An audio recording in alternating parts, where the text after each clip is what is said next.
샬롬 할렐루야. 요한계시록 19장 9절에서 20절입니다. 천사가 내게 말하기를 기록하라. 어린 양의 혼인 잔치에 청함을 받은 자들은 복이 있도다 하고, 또 내게 말하되 이것은 하나님의 참되신 말씀이라 하기로, 내가 그 발 앞에 엎드려 경배하려 하니 그가 나에게 말하기를 나는 너와 및 예수의 증언을 받은 네 형제들과 같이 된 종이니 삼가 그리하지 말고 오직 하나님께 경배하라.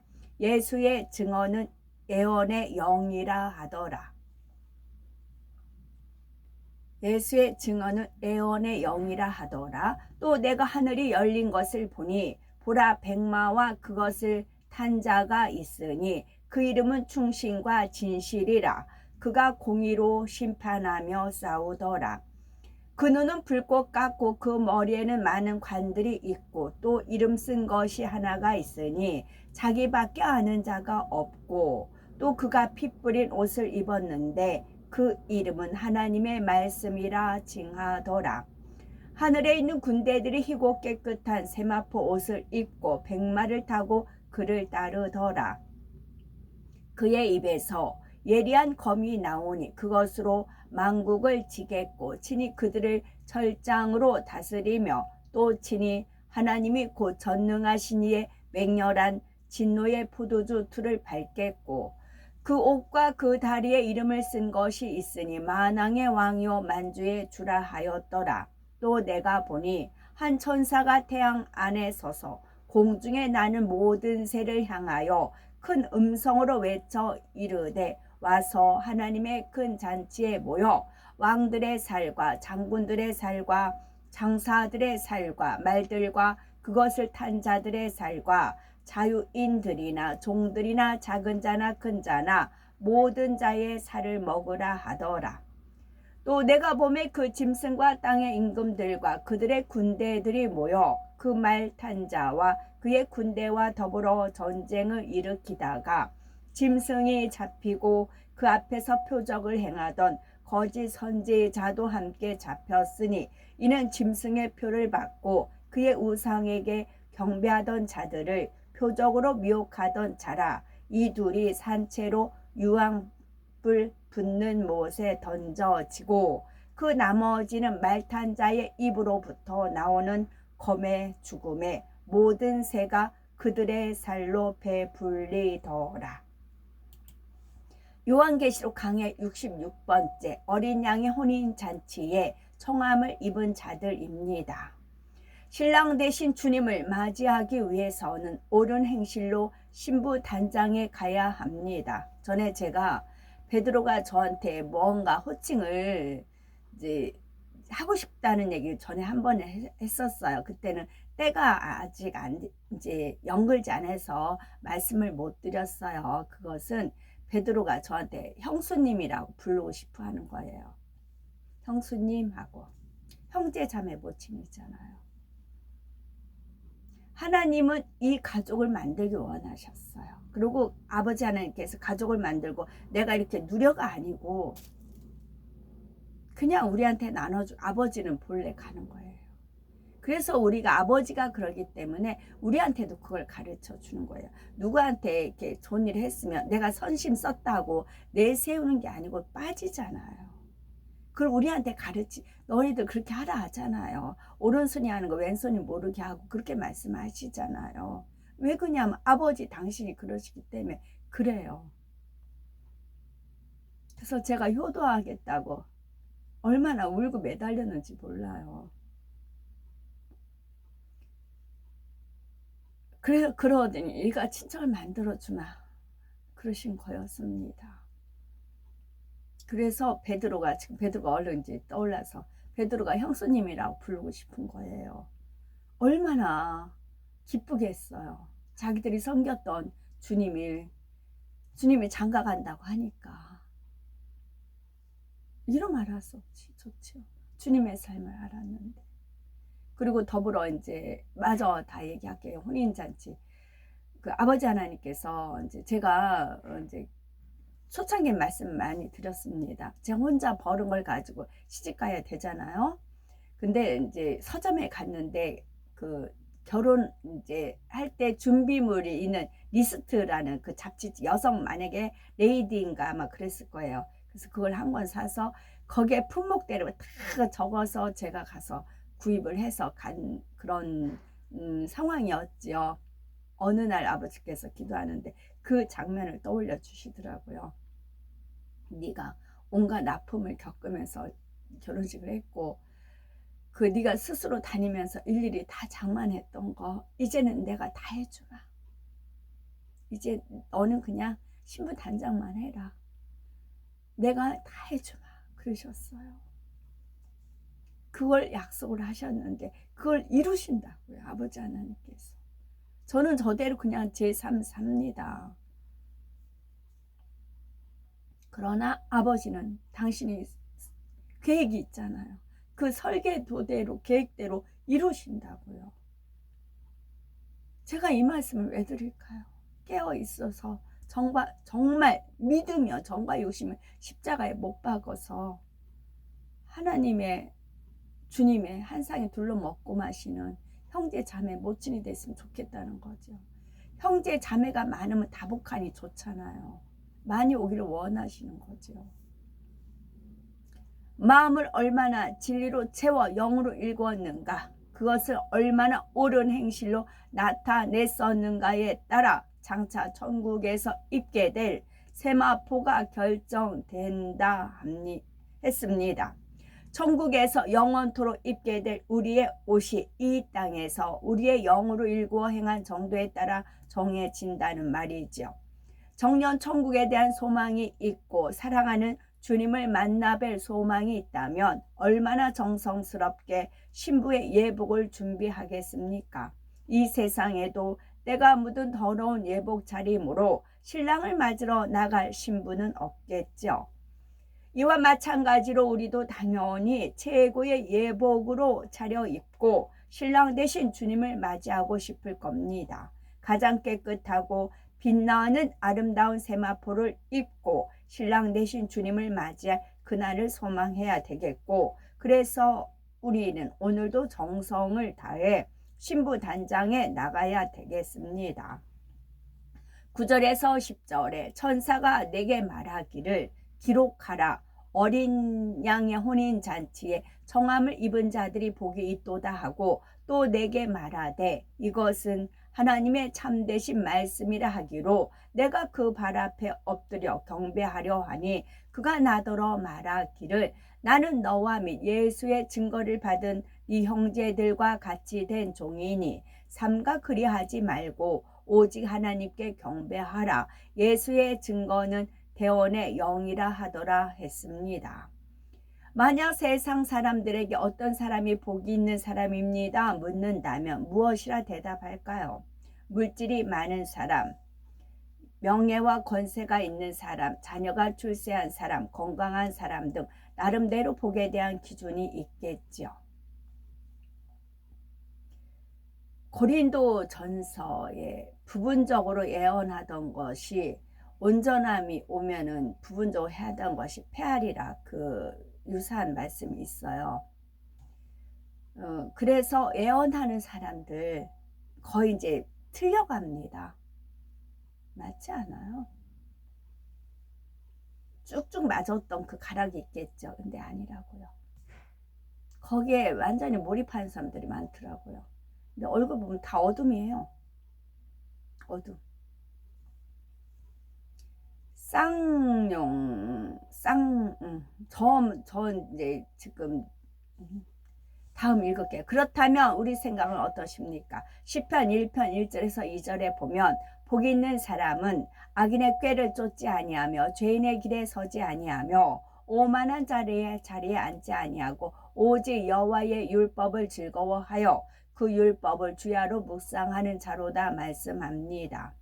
또한 계시록 1장 3절에는 이 예언의 말씀을 읽는 자와 듣는 자들과 그 가운데 기록한 것을 지키는 자들이 복이 있나니 때가 가까움이라 말씀하고 있습니다. 따라서 하나님의 말씀을 읽고 들음으로 하나님의 뜻을 알고 깨달아서 그 말씀 안에 지켜 행하는 사람이 복 있는 사람입니다. 신부의 자격을 온전히 갖추어 신랑 되신 주님께서 우리를 데리러 오실 때 아멘 주 예수여 오시옵소서 당당히 고백할 수 있는 사람이 진정 복된 사람이지요. 천사가 말하기를 기록하라 어린 양의 혼인잔치에 정함을 입은 자들이 복이 있도다 합니다. 어린 양의 혼인잔치에 정함을 입었다는 것은 이미 구원의 자격을 갖추고 혼인잔치에 참여할 수 있게 된 것을 말합니다. 이처럼 주님과의 혼인잔치에 참여한 사람은 사망이나 눈물, 슬픔, 고통, 질병, 염려, 근심 이러한 것들이 전혀 없는 복된 삶을 영원히 누리지요. 믿음이 있는 사람은 장차 받게 될 이러한 영원한 복을 알고 믿기 때문에 늘 기뻐하고 감사할 수가 있습니다. 그러나 믿음이 없는 사람은 당장 눈앞에 보이는 것이 더 집착을 하지요. 천국이 너무나 좋은 것을 들어서 압니다. 이 땅에서 심고 행한 대로 장차 천국에서 상급으로 받게 된다는 것도 들어서 알지요. 하지만 정작 참된 믿음은 없기 때문에 결국 눈앞에 보이는 육적인 복을 쫓는 것입니다. 아무리 머리에 지식으로는 안다 해도 행함이 없기 때문에 진정한 복을 받지 못하지요. 그러므로 우리가 진리를 듣고 알아서 믿음으로 행할 수 있다는 것이 참으로 복입니다. 진리 안에서 하나님을 기쁘시게 하는 삶을 살아 하늘나라의 상급을 쌓고 신부단장 잘해 나가는 진정 복된 일인 것입니다. 우리가 이렇게 할 수 있는 것은 하나님의 말씀을 절대적으로 참이기 때문입니다. 하나님의 말씀은 절대적으로 참이기 때문입니다. 하나님의 말씀은 반드시 약속대로 이루어지며 변함없고 영원합니다. 만약 하나님이 신실치 못하여서 한 번 하신 말씀을 번복하시거나 인생들처럼 거짓말을 하신다면 그 말씀을 믿고 행하는 사람이 복 있다 할 수 없지요. 그러나 하나님의 말씀은 절대 참이며 하나님은 신실하신 분이시기 때문에 우리가 그 말씀을 믿고 행할 수가 있는 것입니다. 그래서 결국은 그 참된 약속의 말씀대로 장차 상급과 영광을 받을 것이니 우리가 얼마나 복된 사람입니까? 사도 요한은 전사로부터 이러한 말씀을 들었을 때 너무나 기쁘고 감격하였습니다. 그래서 그 말을 전해준 천사 앞에 엎드려 그에게 경배하려 했으나 천사가 말리죠.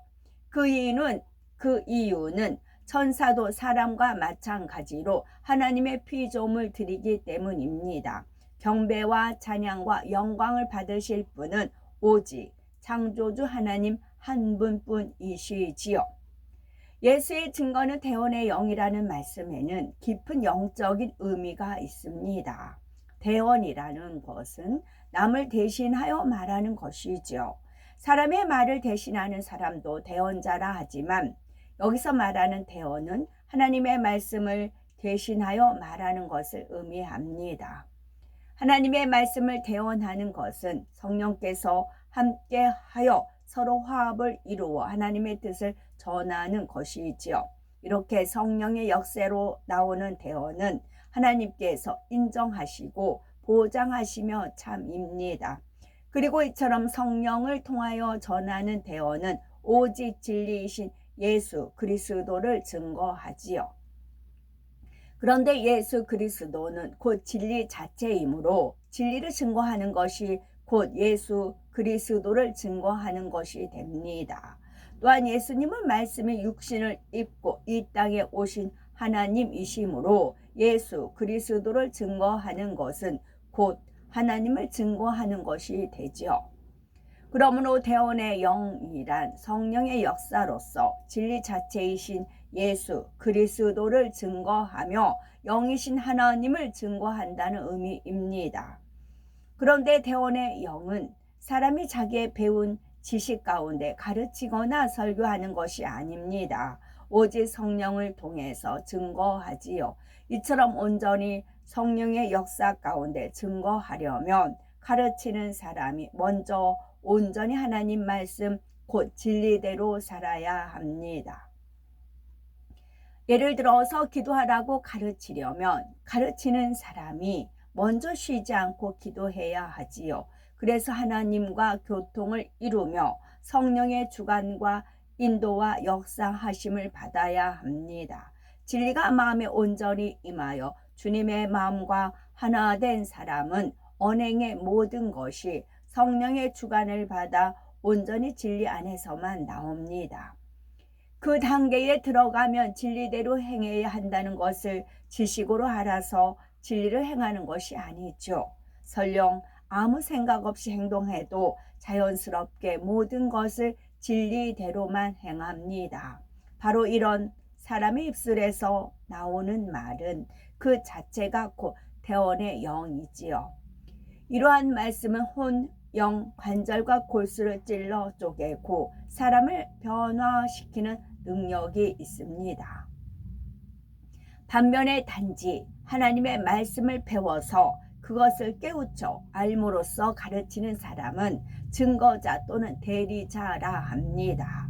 대언의 영과는 전혀 다른 차원이지요.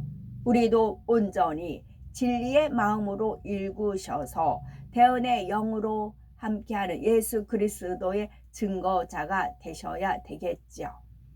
그런데 예수의 증거는 대언의 영이라는 말씀에는 또 다른 의미가 있는데 요한 1서 2장 1절에 나의 자녀들아 내가 이것을 너희에게 쓰면 너희로 죄를 범치 않게 하려 함이라. 만일 누가 죄를 범하면 아버지 앞에서 우리에게 대언자가 있으니 곧 의로우신 예수 그리스도시라 말씀하지요.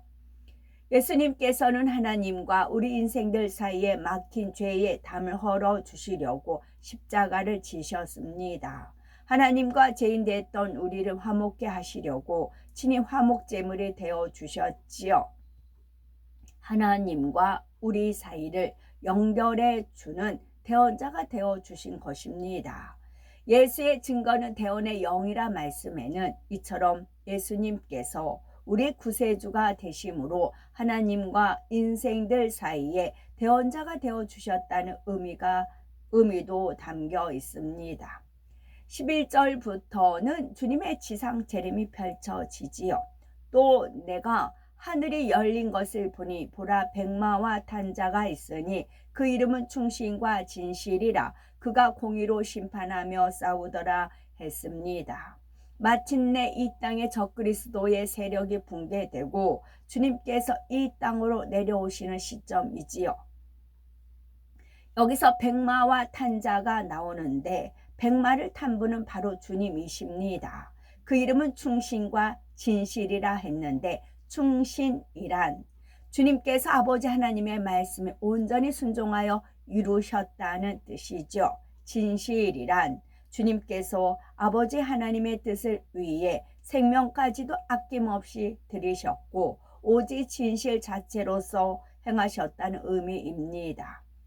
이처럼 주님께서는 아버지 하나님의 말씀에 온전히 순종하여 진실되게 이루셨기 때문에 공의로 심판하기에 합당하십니다. 공의란 좌우로 치우침이 없이 율법을 이루려는 목적으로 옳고 그름을 공정하게 심판하는 것을 말하지요. 그가 공의로 심판하며 싸우더라 했는데 이는 주님이 원수마귀 사단과 진짜 싸움을 벌인다는 뜻이 아닙니다. 하나님의 말씀의 권세로 원수마귀 사단을 물리치는 영적인 싸움을 의미하지요.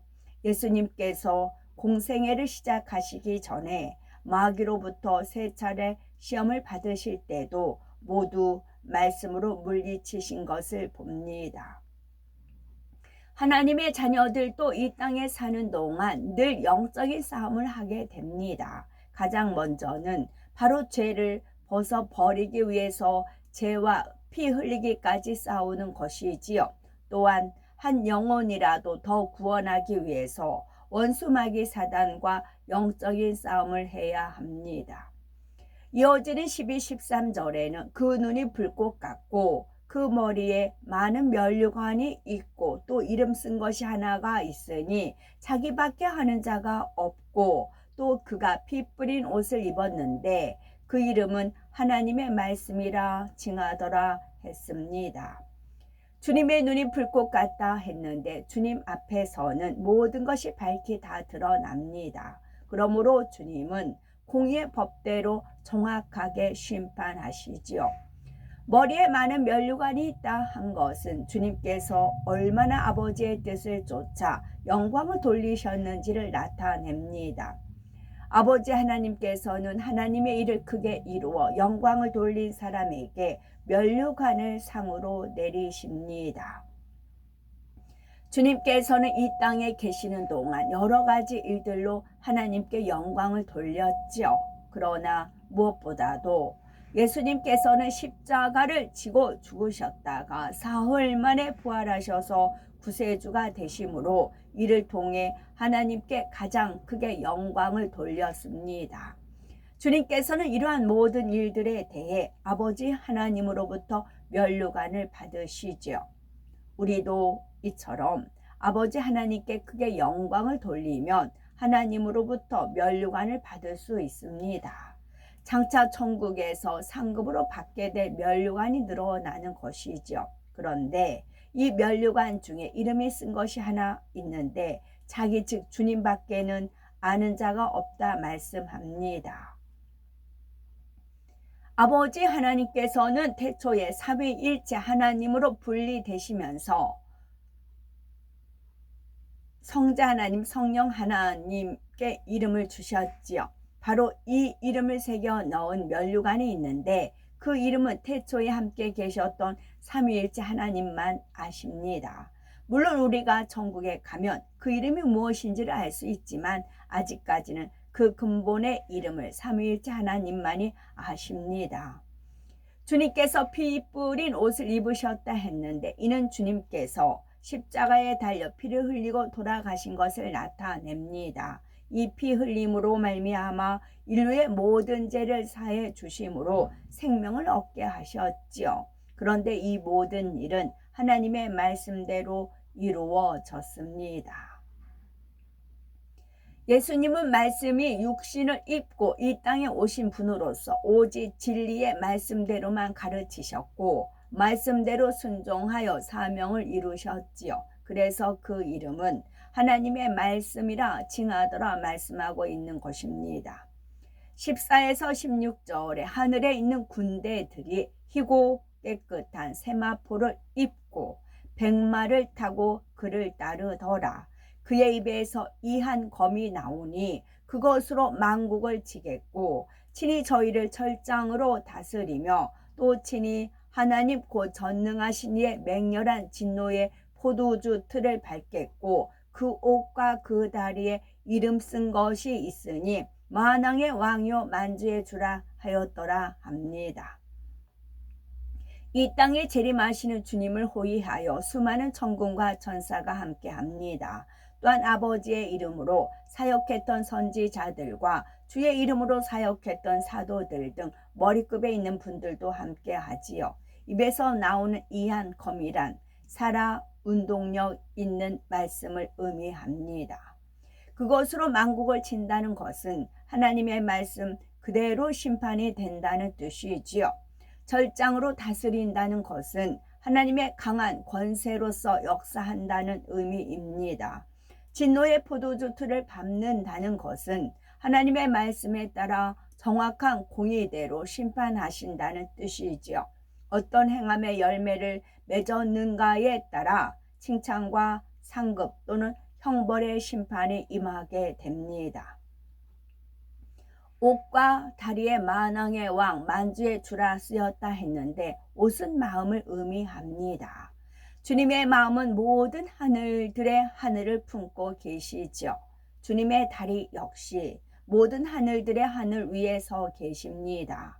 그러므로 옷과 다리에 만왕의 왕 만주의 주라 그 이름이 쓰여 있다는 것은 주님께서 모든 하늘들 위에 왕이 되시며 주가 되신다는 의미입니다. 17, 18절에 또 내가 보니 한 천사가 해에 서서 공중에 나는 모든 새를 향하여 큰 음성으로 외쳐 가로되 와서 하나님의 큰 잔치에 모여 왕들의 고기와 장군들의 고기와 장사들의 고기와 말들과 그 탄 자들의 고기와 자유한 자들이나 종들이나 물론 대소하고 모든 자의 고기를 먹으라 하더라 합니다. 한 천사가 해에 서서 외친다는 것은 공의 가운데 선포한다는 뜻이지요. 해는 빛, 곧 모든 것을 밝히 드러나는 정확한 공의를 의미합니다. 이러한 공의에 따라 심판이 임한다는 말이지요. 새들이 와서 고기를 먹는다는 것은 육적인 의미에서 진짜 먹는다는 뜻이 아니라 영적으로 저주받은 것을 의미합니다. 비참하게 죽은 시체들의 고기를 새들이 날아와서 먹는 것은 저주를 상징하지요. 옛날 역사에 보면 저주를 받아서 죽은 시체는 새들의 먹이가 되도록 놔두었던 것을 보게 되지요. 왕들, 장군들, 장사들, 말들, 말탄 자들이란 적그리스도와 연합하여 주를 대적한 자들입니다. 새들이 그들의 고기를 먹는다는 것은 공의 심판에 의해 저주받게 된다는 의미이지요. 또한 새들이 자유한 자들이나 종들이나 물론 대소하고 모든 자의 고기도 먹는다 했습니다.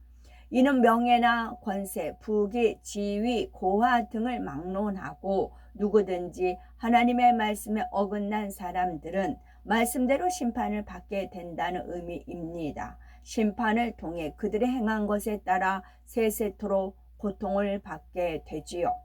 19에서 21절에 또 내가 보매 그 짐승과 땅의 임금들과 그 군대들이 모여 그 말 탄 자와 그의 군대로 더불어 전쟁을 일으키다가 짐승이 잡히고 그 앞에서 이적을 행하던 거짓 선지자도 함께 잡혔으니 이는 짐승의 표를 받고 그의 우상에게 경배하던 자들을 이적으로 미혹하던 자라.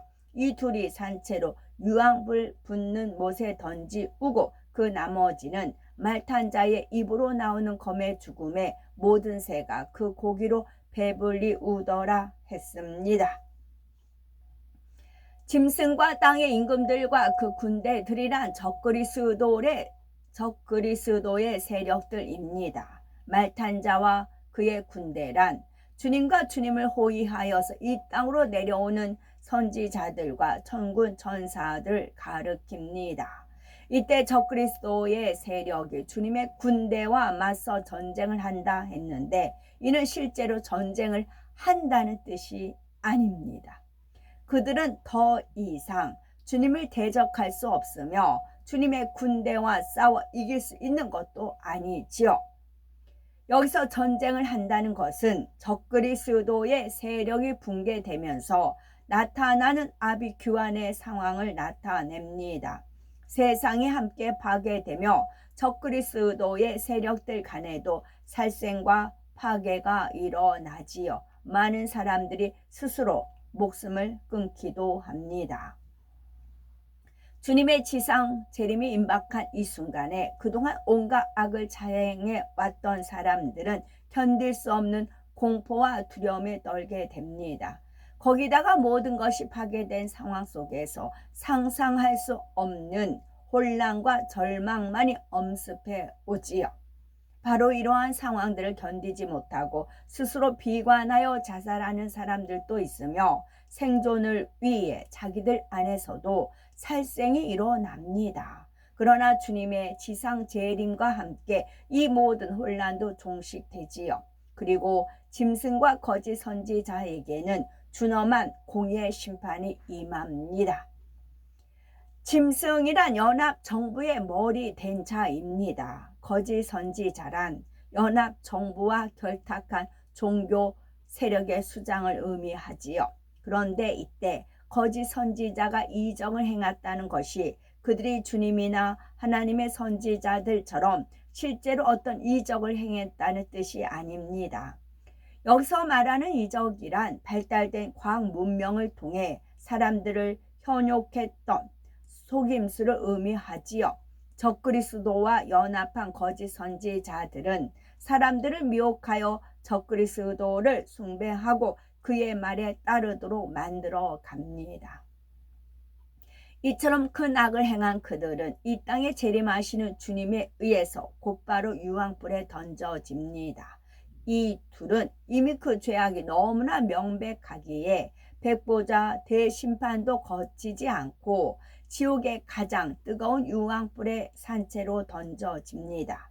또한 그들과 연합했던 무리들도 7년 환란의 막바지 혼란 가운데 대부분 죽습니다. 그리고 이들은 백보자 대심판이 있기 전까지 아래 음부에서 고통받다가 결국에는 지옥에 떨어져 세세토록 고통을 받습니다. 모든 새가 그 고기로 배불리 온다는 것이 이처럼 죄악의 값을 치르는 것에 나타나지요. 이 육의 세상에서 영원한 것은 없습니다. 아무리 대단해 보이던 부와 명예와 권세도 시간이 지나면 결국 사라집니다. 물론 이 땅에 사는 동안에는 이 땅의 삶도 성실하고 아름답게 이루어야지요. 하지만 이 땅의 삶은 결국 영원한 삶을 준비하기 위한 것뿐입니다. 고린도후서 4장 18절에 우리의 돌아보는 것은 보이는 것이 아니요 보이지 않는 것이니 보이는 것은 잠깐이요 보이지 않는 것은 영원함이니라 말씀하지요.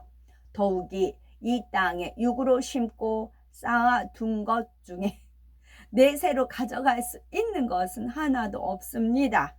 이 땅에서 영으로 심은 것만은 장차 내세에서 영원한 것으로 받을 수가 있지요. 먹든지 입든지 마시든지 무엇을 하든지 하나님 아버지 앞에 아버지 하나님의 영광을 위해 하는 것, 또한 아버지를 사랑하는 변함없는 마음으로 하는 것, 이 모든 것은 반드시 하늘나라에 쌓입니다. 히브리서 11장 16절에 저희가 이제는 더 나은 본향을 사모하니 곧 하늘에 있는 것이라. 그러므로 하나님이 저희 하나님이라 일컬음 받으심을 부끄러워 아니하시고 저희를 위하여 한 성을 예비하셨느니라 했습니다. 바로 우리의 본향, 그 중에서도 새 예루살렘 성 안에서 참 복을 누리며 세세토록 거하시는 복된 우리가 되어야 되겠습니다. 아멘. 샬롬.